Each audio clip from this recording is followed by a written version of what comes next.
Next on Worcester News tonight, a man in Webster facing charges after allegedly impersonating a cop. Plus, Southborough police are asking for the public's help as they search for a package theft.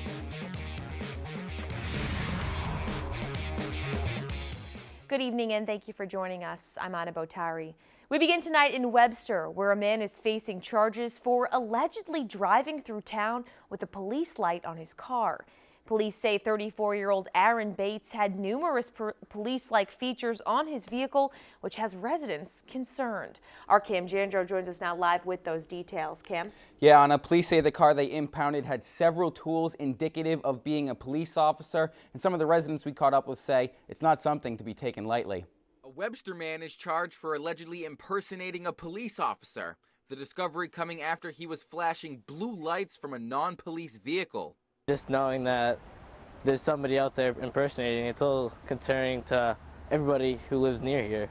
Because there's so many people out there that are not honest, and I think they're thrill seekers, unfortunately. 34-year-old Aaron Bates pleaded not guilty earlier this week to charges of impersonating a police officer and disturbing the peace.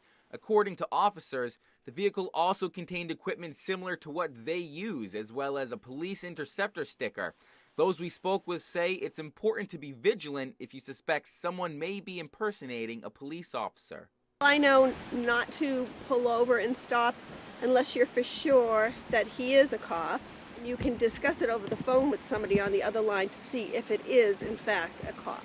I would at least call an emergency to make sure that I knew that it was an actual cop. The alleged incident took place on South Main Street in Webster. Residents who frequent the area say even after the incident, they have faith in their local law enforcement. I am confident with the police department here in Webster, very confident. And if there is an issue, if they have to call in another police department, they're not afraid to. Now, police have taken the vehicle in hopes of removing any inappropriate equipment, and they also look to suspend the driver's license. Anna? Thanks, Cam.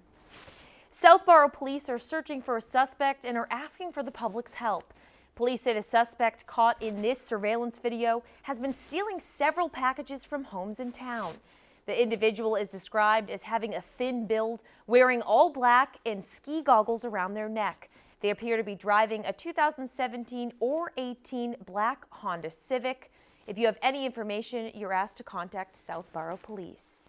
Now to a follow-up on a story we brought to you Monday. The Blackstone Fire Department, who saved a dog's life after falling through the ice, are receiving an award.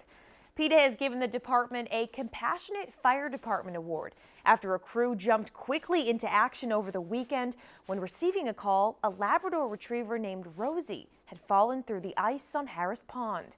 PETA released a statement saying in part, PETA hopes their kindness and swift action will inspire everyone to look out for animals in need, especially during the dangerous winter months. A frightening scene for a mother and daughter as a car speeds past a stopped school bus, almost hitting them. Now police are asking for help identifying the driver. Our Brittany Schaefer spoke to the mother about the close call today and has the story. Ashley Makrodakis was picking up her 7-year-old daughter off of the school bus here on Friday when an SUV came feet away from hitting them.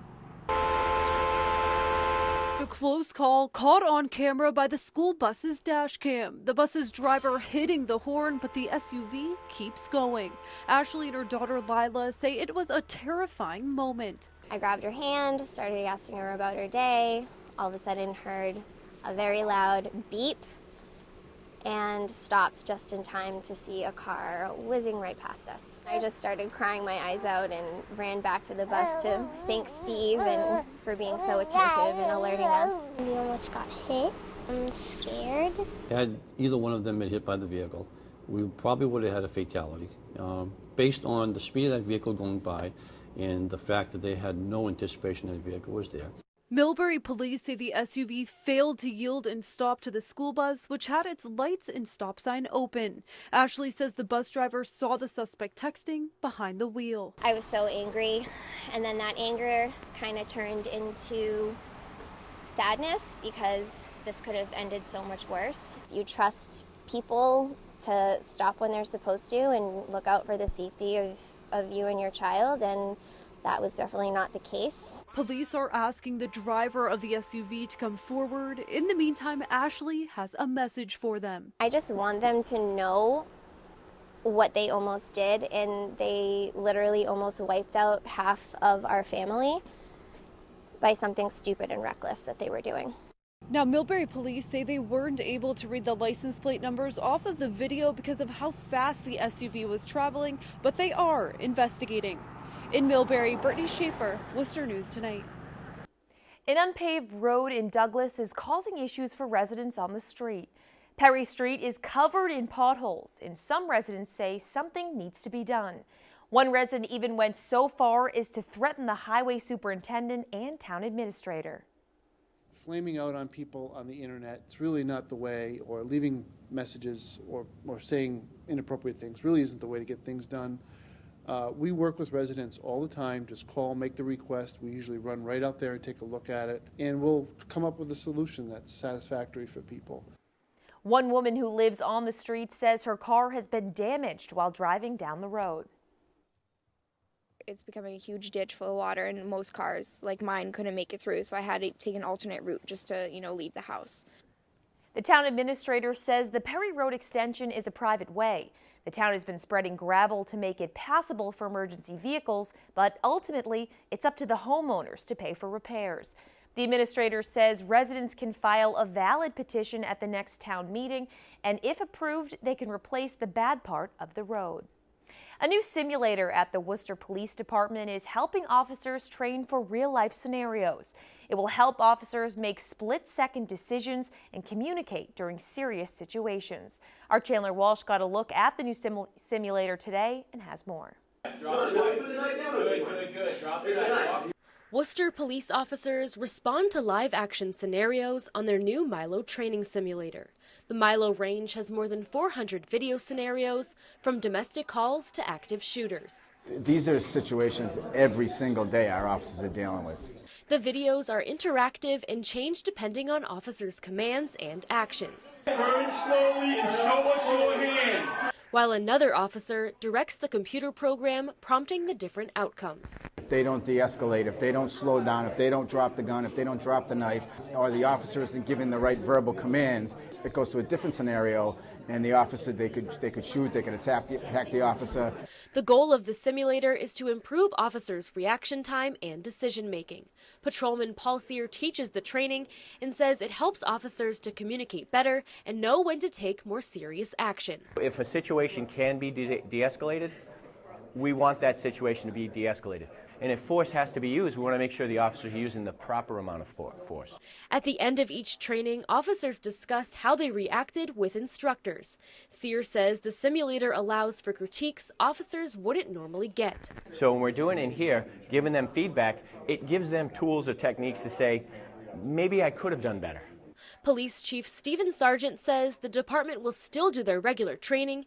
He says the simulator is another tool to improve the department. The more you train, the more confident the police officer becomes. And the more confidence, the less stress, the better decisions. Chandler Walsh, Worcester News Tonight. St. Vincent Hospital is raising awareness for heart health. The hospital hosted a heart fair to remind people to take better care of themselves and prevent heart disease.